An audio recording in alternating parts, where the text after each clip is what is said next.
The world watches and waits. Let's take you live to the Vatican where, as you can see, the chimney on top of the Sistine Chapel is emanating black smoke. Black smoke is billowing out of that chimney, which tells us that 2 votes have taken place already this morning by the cardinals, the 133 cardinals inside the Sistine Chapel, and they have failed to elect a pope once again. So just to reiterate, we are seeing black smoke coming out of the Vatican, out of the Sistine Chapel chimney, and that means that no pope has been elected this morning. Now, just to give you a little bit of an update, today is the 2nd day of the conclave. The conclave to pick the 267th pope to lead the Catholic Church, to lead 1.4 billion people around the world. We had 1 vote yesterday evening and then a very long wait before we had a decision. Today, however, we're actually a little bit early. It's only about 7 minutes to 12 local time. We were expecting this to happen actually in about 35 minutes. So the cardinals clearly have got their act together. Perhaps they've sped things up a bit, and we now can confirm that the 2 votes that happened earlier on today ended with no election of a pope. This means that the cardinals will now retire for a lunch break. After that lunch break, they will then return to the Sistine Chapel, where we will have 2 more votes this afternoon, and another round of fumata, which is Italian for smoke. Shrouded in secrecy, the conclave operates according to centuries-old rituals and traditions. The cardinals, sequestered from the outside world, gather in the Sistine Chapel, its walls adorned with Michelangelo's breathtaking frescoes. Here, beneath the watchful gaze of God and the judgment of history, they cast their ballots in secret, seeking the guidance of the Holy Spirit. The process is steeped in symbolism and prayer.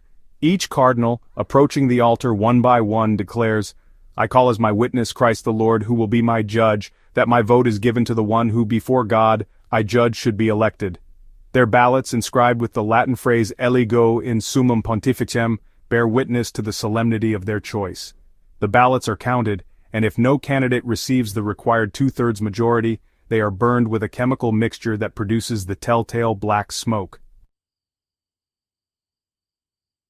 The morning of the 2nd day saw an unexpected development: the timing of the votes. Earlier than anticipated, the black smoke emerged from the chimney, indicating a swiftness to the proceedings that has caught many Vatican observers by surprise. This efficiency, some experts suggest, could be a sign that the cardinals are coalescing around a frontrunner, streamlining the voting process.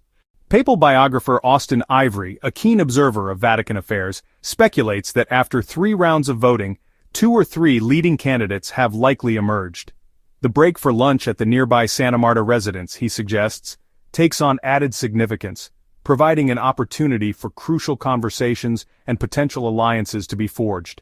The pressure mounts as the cardinals, their every move scrutinized, navigate the delicate balance between individual conscience and the collective will of the Church. As the afternoon progresses, all eyes remain fixed on the Sistine Chapel chimney. 2 more votes are scheduled, each followed by the anxious anticipation of the smoke signal. The world waits, holding its breath, for the white smoke that will signal the election of a new pope. The last 2 papal elections, those of Benedict XVI and Francis, both concluded on the afternoon of the 2nd day.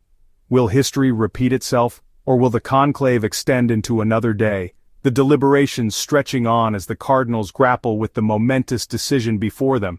One thing is certain: the world watches, prays, and waits, eager to welcome the next successor to St. Peter and to witness the unfolding of a new chapter in the long and storied history of the Catholic Church.